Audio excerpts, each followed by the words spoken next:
तो हम D block के हमने बताया था कलर क्यों दिखाता है। अब अभी लिखेंगे कि कौन से कलर कौन कौन दिखाते हैं। Scandium plus 3। अब स्कैंडियम का कॉन्फ़िगरेशन क्या होता है 4s2 3d1। जब 3 इलेक्ट्रॉन लूज कर देगा तो क्या बचेगा 3d0। 4s2 में से दोनों इलेक्ट्रॉन चला गया और मालूम है ना 21 स्कैंडियम में क्या होगा 4s2 लास्ट में और 3d1 होगा। तो +3 का मतलब Ab0 और Ab0 3 इलेक्ट्रॉन लूज। तो कितने अनपेड इलेक्ट्रॉन कितने बचे एक भी नहीं 0 होगा। तो नंबर ऑफ अनपेड इलेक्ट्रॉन कितना बचा 0। ये कौन सा कलर दिखाएगा कलरलेस हो जाएगा। जब अनपेड इलेक्ट्रॉन ही नहीं है तो कलर कैसे दिखाएगा ये हो जाएगा कलरलेस। आवाज आ रही है ना सबको है पता नहीं आवाज कम है ज्यादा है आवाज कम है। कौन चालू है ये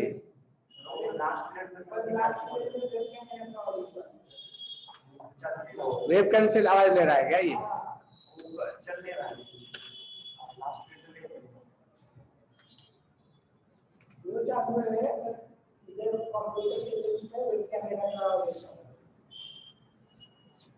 आवाज आ रही है ना इसी से आवाज ले रहा है।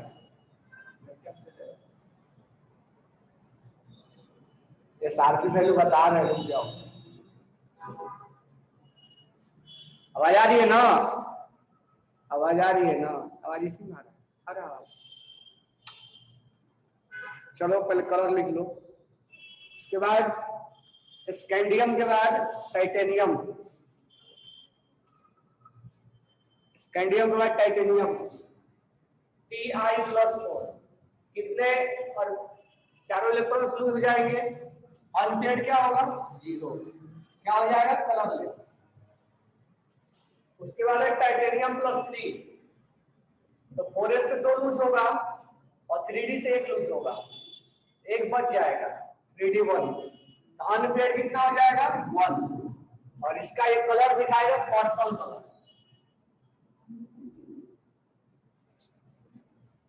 उसके बाद नेक्स्ट है वेनेडियम +3 तो वेनेडियम पे एटॉमिक नंबर 23 स्कैंडियम टाइटेनियम 21 22 23 है स्कैंडियम टाइटेनियम वेनेडियम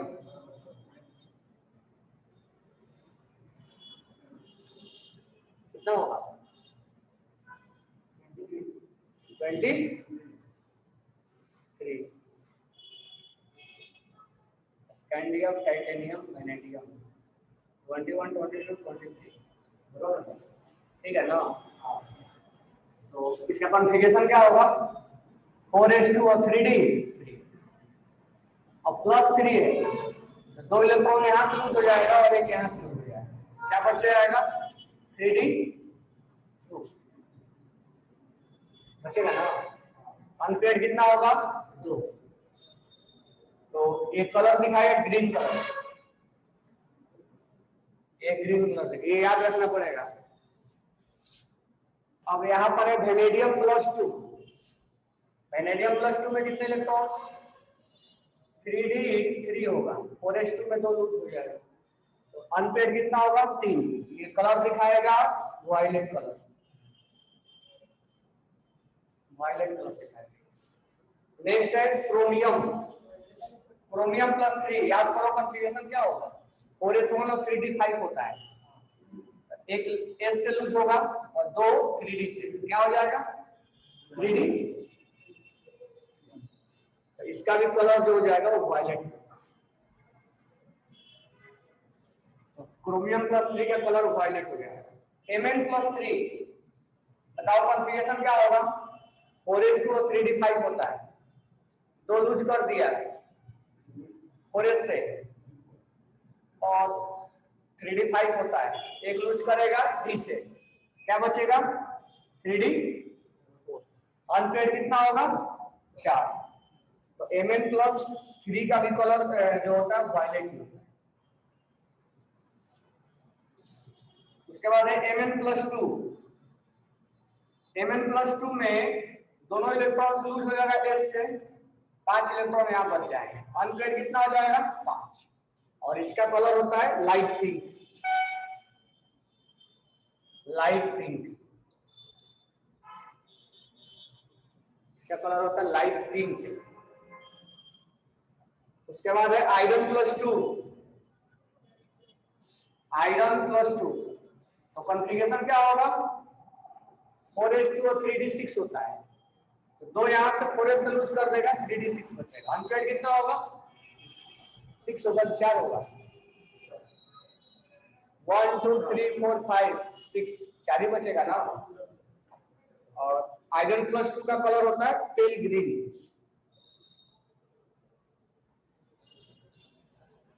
नेक्स्ट है आयरन+3। आयरन+3 में कॉन्फ़िगरेशन क्या हो जाएगा? 2 S से लूज होगा और 1 D से। कितना अनपेयर्ड हो जाएंगे? 5। और इस केस में इसका कलर जो दिखाएगा येलो कलर दिखाता है। इसमें जो कलर दिखाएगा येलो कलर दिखाएगा।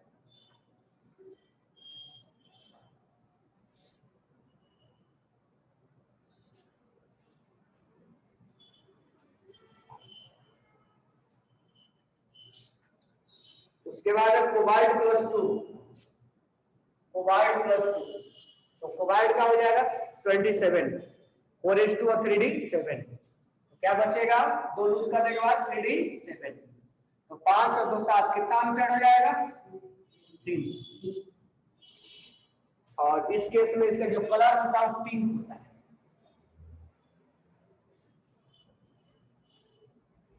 उसके बाद निकेल+2।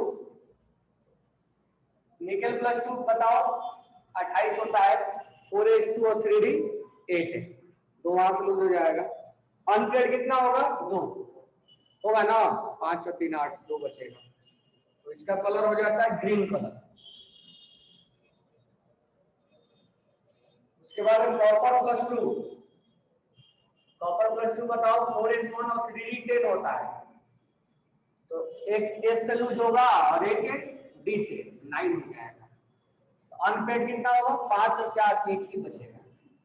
और इस तरह से कौन सा कलर दिखाता है? ब्लू। 10th में पढ़ता हुए कि कॉपर का कलर जो होता है वो ब्लू होता है, कॉपर+2 का। अगर हमसे पूछा होता कि कॉपर प्लस का क्या होता है, तो ये 3d10 होता है, और अनपेयर्ड 0 होता है, ये कलरलेस होता है, कलरलेस। तो क्यूप्रिक, क्यूप्रिक जो होता है, क्यूप्रिक और क्यूप्रस, क्यूप्रस कलरलेस होगा और क्यूप्रिक ब्लू कलर होगा। क्यूप्रिक सल्फेट, क्यूप्रस सल्फेट, तो क्यूप्रिक जो होगा वो ब्लू कलर होगा, और क्यूप्रस जिसका ऑक्सीडेशन स्टेट कम है वो कलरलेस होगा। यहाँ पर एक भी अनपेयर्ड है। इसके बाद Zn+2। Zn+2 में भी 3d10 होगा और अनपेयर्ड 0 होगा और रेड कलरलेस होगा।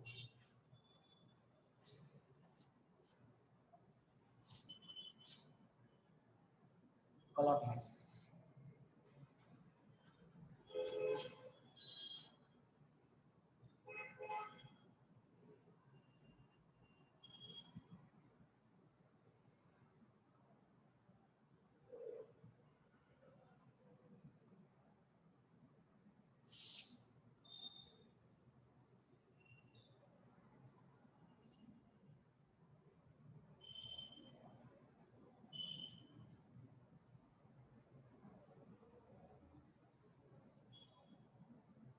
जो अनपेयर्ड इलेक्ट्रॉन होता है क्या होता है? जंपिंग मारता है, जब मारता है ना। डी ट्रांजिशन कल बताया था ना, लोअर से हायर हो जाता है। कलर ध्यान रखना, आगे लिखना इसी में। When copper sulphate, when copper sulphate, what is zinc rise to? Zinc, यहाँ जिंक +3 हो गया, +2 है ये। कौन पूछा है ये? अंकुश।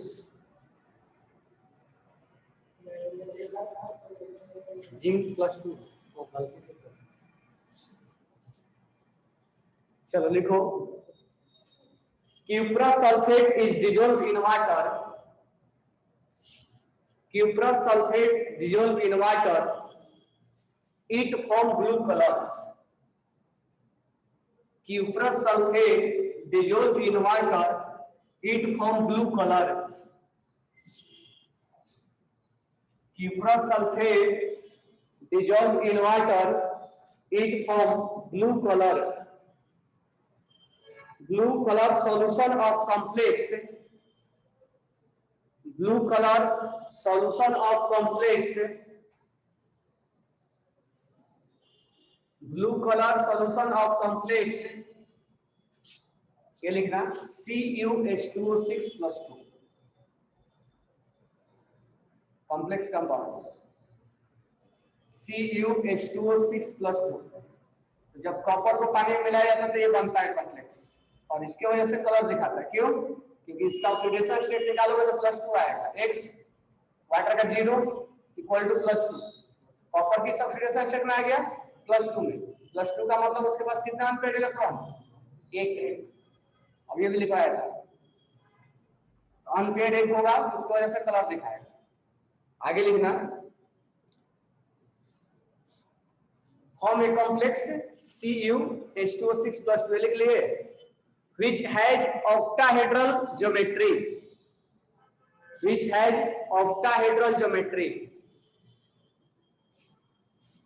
ठीक है, तो इस आगे हम पढ़ लेंगे, इस कॉपर का जो यहाँ पर हाइब्रिडेशन होगा sp3d2 होगा, इसलिए इसका ज्योमेट्री ये 6 कोऑर्डिनेट बॉन्ड बनेगा। कोऑर्डिनेशन कंपाउंड में पढ़ लेंगे, ठीक है। और ज्योमेट्री 6 अगर 6 बनता है तो कौन सा ज्योमेट्री होता है? ऑक्टाहेड्रल, ऑक्टाहेड्रल केमिकल बॉन्ड नहीं, तुरंत ऑक्टाहेड्रल ज्योमेट्री। और लास्ट टॉपिक, तुम लोगों को मेटलर्जी हुआ कि नहीं हुआ? नहीं। इसके बाद बचता है कोऑर्डिनेशन कंपाउंड और मेटलर्जी, फिर इनऑर्गेनिक समाप्त हो जाएगा।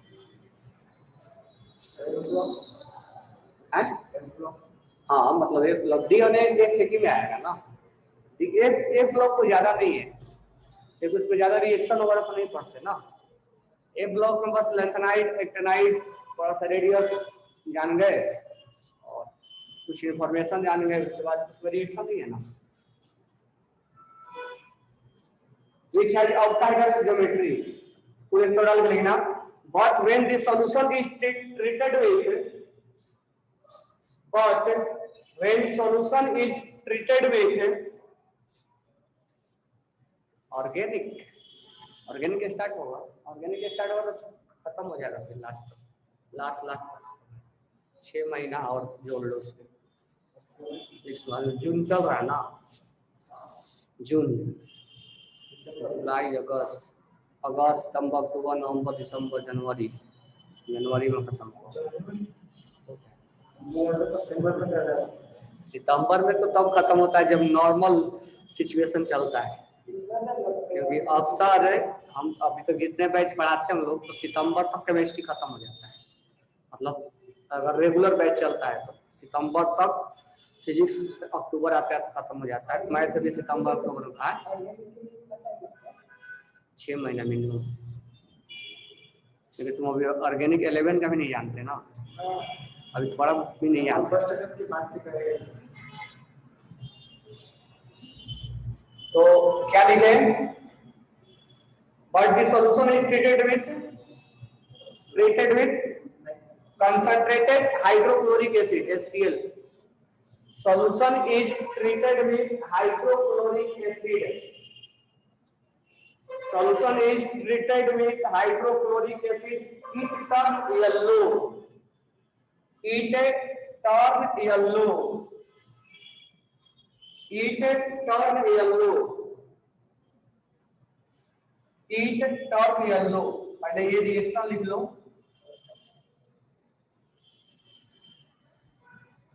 जब CuH2O6 को पानी में डिसॉल्व किया जाता है तो ये ब्लू कलर देता है। लेकिन जब हम HCl के साथ इसका रिएक्शन करवा देते हैं, मतलब उसमें Cl डाल देते हैं, तो ये कंपाउंड बनता है। और यहाँ भी देखोगे तो ऑक्सीडेशन स्टेट +2 ही आएगा, लेकिन ये येलो कलर दिखा रहा है। हमने क्या बोला था, इलेक्ट्रॉन्स के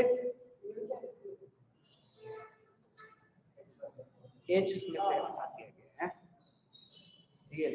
इसमें से हम जो इसका कलर येलो होता है, इसका कलर ब्लू होता है, जबकि दोनों +2 में ही है। ठीक है, तो पहले इसको लिखो फिर आगे।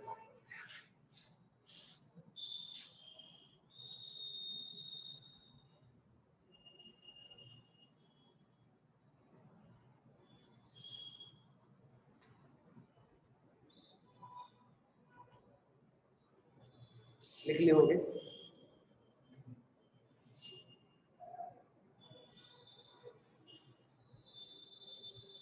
The color is changed due to formation of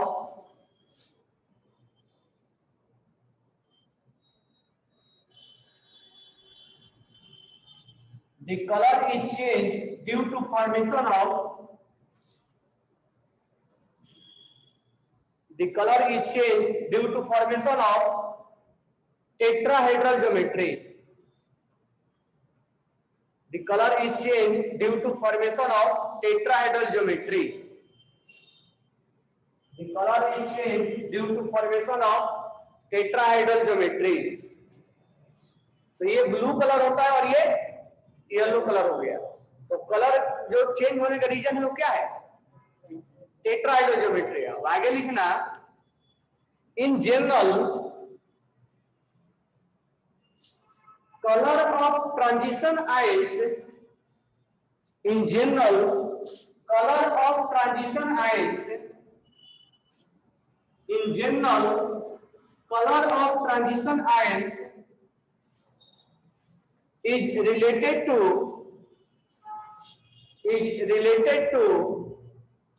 पहला पॉइंट लेना, presence of unpaired electron, presence of unpaired electron। ये बात हम केमिकल बॉन्डिंग में बताया था कि जहां अनपेड इलेक्ट्रॉन होगा उसको पैरामैग्नेटिक बोलेगा और उसको कलर दिखाएगा। लेकिन केवल एक ही रीजन नहीं होता है, कहीं पैरामैग्नेटिक की वजह से रीजन होता है। अब यहाँ पैरामैग्नेटिक तुम नहीं बोल सकते हो, यहाँ भी अनपेड है, यहाँ भी अनपेड, तो कलर चेंज क्यों हुआ, ब्लू ही दिखाना चाहिए था। तो दूसरा इसका हम रीजन लिखेंगे डीडी ट्रांजिशन। डीडी ट्रांजिशन मतलब डी में डी ऑर्बिटल स्प्लिट हो जाता है और उसी में इलेक्ट्रॉन जंप मारते हैं, एक्साइटेड होते हैं, ये भी कहीं कहीं रीजन दिया जाता है। तीसरा जो होता है geometry of the complex form, geometry of the complex form. अब यहां पर तुम देख सकते हो, इस केस में ये प्रूव कर रहा है कि ऑक्टाहेड्रल से टेट्राहेड्रल हुआ है, इसीलिए ब्लू से येलो दिख रहा है। यहाँ ज्योमेट्री चेंज होने की वजह से कलर भी चेंज हो गया है। उसका हम यहाँ रीजन, ये तो अनपेयर्ड तो है ही, साथ में ज्योमेट्री ऑफ द कॉम्प्लेक्स क्या हो गया, चेंज हो गया है। एक और हम रीजन देते हैं, group, nature of group, nature of group. या हम इसको लिखते हैं ligand linked with metal, ligand linked with metal। अब ये लिगेंड क्या होता है, तो तुम्हें केमिकल बॉन्डिंग में बताया था, नहीं तो आगे आने वाला चैप्टर में पढ़ेंगे कोऑर्डिनेशन कंपाउंड में। ये जो मेटल के साथ ये जो अटैच होता है, जो कोऑर्डिनेट बॉन्ड बनाता है, उसको हम लिगेंड बोलते हैं। जो इस मेटल के साथ कोऑर्डिनेट बॉन्ड बनाता है उसको हम लिगेंड के नाम से जानते हैं। तो यहाँ पर लिगेंड ये है, तो हो सकता है कि इस लिगेंड की वजह से चेंज हुआ। अब ये लिगेंड की वजह से कैसा, तो आगे जो नेक्स्ट चैप्टर में ये लिगेंड कहीं स्ट्रॉन्ग लिगेंड होता है तो कहीं वीक लिगेंड होता है, उसके वजह से अनपेयर्ड और पेयर्ड डिसाइड होता है। तो ये जो फोर्थ वन जो है पॉइंट, नेचर ऑफ ग्रुप या लिगेंड लिंक्ड विद मेटल, ये स्ट्रॉन्ग लिगेंड वीक लिगेंड पे डिपेंड करता है। हालांकि ये वाटर जो है वीक लिगेंड है, क्लोरीन भी वीक लिगेंड है, सीएन वगैरह स्ट्रॉन्ग लिगेंड होते हैं। तो क्या होता है, पेयरिंग करने लगता है, स्ट्रॉन्ग वाला पेयरिंग करता है। तो नेक्स्ट चैप्टर में हम देखेंगे।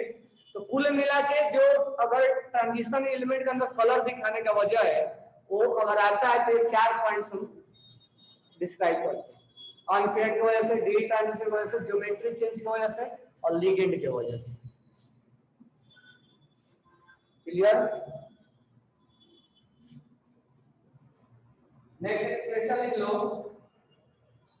Cupric salt are blue in colour, cupric salt blue in color, cupric salt blue in color, while cuprous salt are colorless, while cuprous salt are colorless। इसको बता सकते हो ना क्यों ऐसा हुआ है? ये अपना कलर वाला चीजें खत्म हो गया। ठीक है, अब आते हैं थोड़ा सा अनपेयर्ड कॉलेज। अब आते हैं थोड़ा सा जो पहले पॉइंट छोड़ा था, एक पॉइंट छोड़ा था मैंने, एसआरपी में। तुम लोग इलेक्ट्रोकेमिस्ट्री में पढ़ लिए, इलेक्ट्रोकेमिकल सीरीज पढ़ लिए, सीरीज पढ़े क्या? तो बताओ एसआरपी वैल्यू क्या होता है? ठीक है,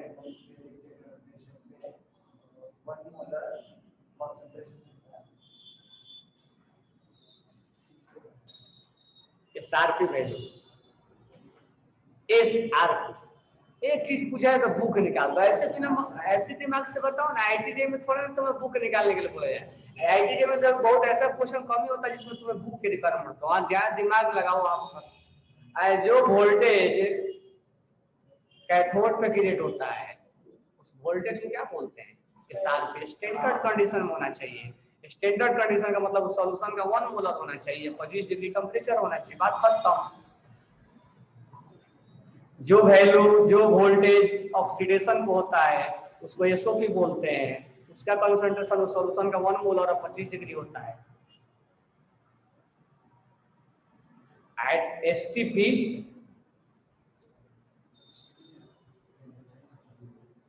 चलो, तो हमने लास्ट टाइम बात किया था स्कैंडियम से जिंक तक। स्कैंडियम से जिंक तक सबका एसआरपी वैल्यू नेगेटिव होता है। एसआरपी वैल्यू नेगेटिव होने का मतलब क्या है? एसआरपी वैल्यू नेगेटिव होने का मतलब क्या? वो ऑक्सीडाइज होना चाहता है या रिड्यूस होना चाहता है? बताओ, क्या होना चाहता है? ऑक्सीडाइज। वो ऑक्सीडाइज होना चाहता है।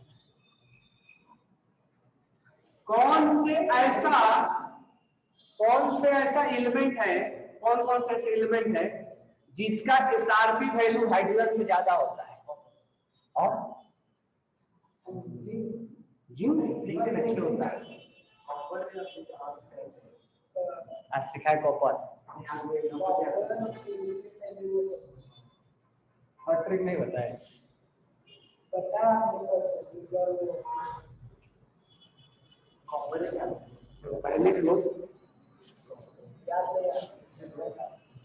लिख लो ट्रिक, और इसी से सिल्वर। हाँ, राइट साइड। देखो ट्रिक लिख लो। लीक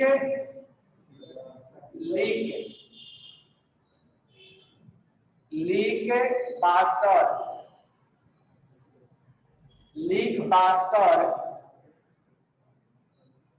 काना, लीक बासर काना।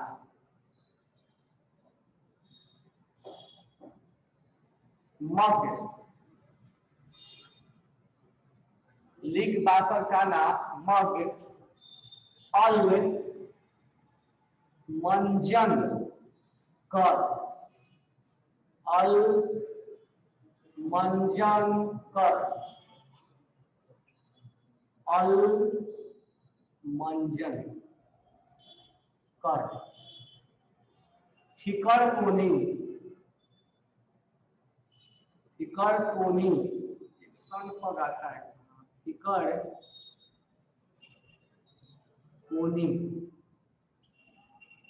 उसके बाद आता हाइड्रोजन, उसके बाद आता चापा CHAP, C for copper, H for mercury, A for silver, P for platinum, A for gold.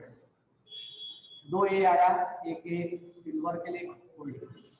देखो हाइड्रोजन जो है रेफरेंस पॉइंट है। हाइड्रोजन के जो पीछे होगा, हाइड्रोजन के जो इधर होगा, सबका SRP वैल्यू निगेटिव होता है। SRP वैल्यू क्या होता है? निगेटिव। हाइड्रोजन का जो SRP वैल्यू होता है 0 होता है। सेल का वोल्टेज निकालते होगे तो 0 लेते हो, और इसके बाद इसका जो SRP वैल्यू होता है वो पॉजिटिव होता है, इधर वैल्यू पॉजिटिव होता है। तो हाइड्रोजन रेफरेंस पॉइंट है, उसके इधर होता है निगेटिव, उसके उधर होता है। तो निगेटिव होने का मतलब, इसका SRP निगेटिव होने का मतलब ये हुआ कि ये रिडक्शन नहीं चाहता है, ये ऑक्सीडेशन चाहता है। तुम अगर देखोगे तो SRP में और SOP में क्या रिलेशन है? माइनस लगा देंगे तो SOP बन जाता है, यानी SRP में अगर माइनस लगा देंगे तो SOP बन जाएगा। अगर इसका SRP निगेटिव है तो SOP क्या होगा? पॉजिटिव होगा ना। इसका SRP पॉजिटिव, मतलब ये क्या होना चाहते हैं? ये रिड्यूस होना चाहते हैं, ये रिड्यूस होना चाहते हैं। तो स्कैंडियम से लेकर जिंक तक, आप डी ब्लॉक में बात कर रहे हैं, इलेक्ट्रोकेमिस्ट्री पढ़ नहीं रहे, स्कैंडियम से लेकर जिंक तक सबका SRP वैल्यू क्या होता है? निगेटिव। एक को छोड़ के, तो कॉपर राइट हैंड साइड, और डी ब्लॉक याद करना है तो ये याद कर लेना।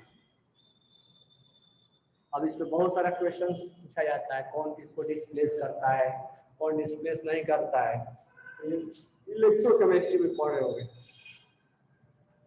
कौन किसको डिस्प्लेस करता है। अगर H2SO4 में कॉपर मिला दोगे तो हाइड्रोजन गैस इवॉल्व होगा कि नहीं होगा? होगा। क्यों?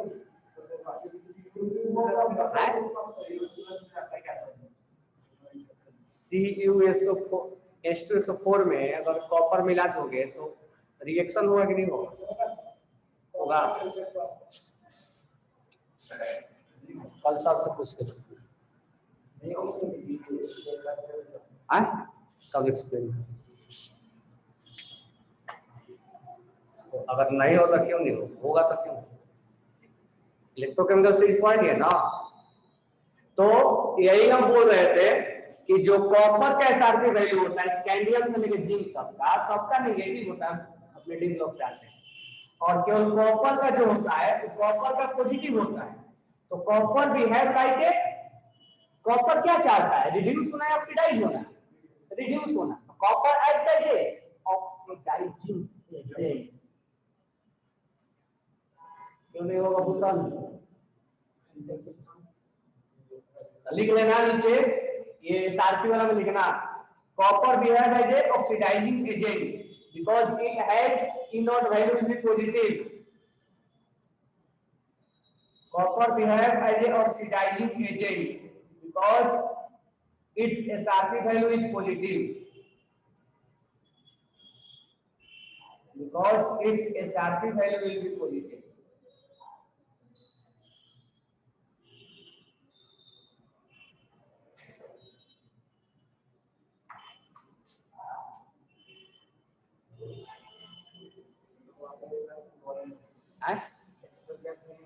क्यों नहीं निकलेगा?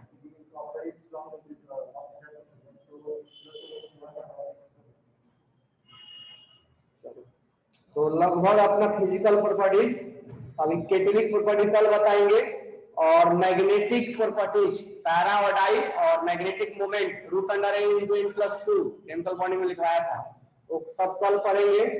उसके बाद फेरोमैग्नेटिक, पैरामैग्नेटिक, डाईमैग्नेटिक को पढ़ेंगे। उसके बाद केमिकल खत्म हो जाएगा। उसके बाद हम K2CI27 बनाएंगे, KMnO4 बनाएंगे और दोनों का प्रॉपर्टीज देखेंगे। फिर हम ना अपना डी ब्लॉक KMnO4 बनाएंगे, फिर अपना कुछ रिएक्शन देखेंगे, डी ब्लॉक खत्म हो जाएगा। Okay, thanks to all.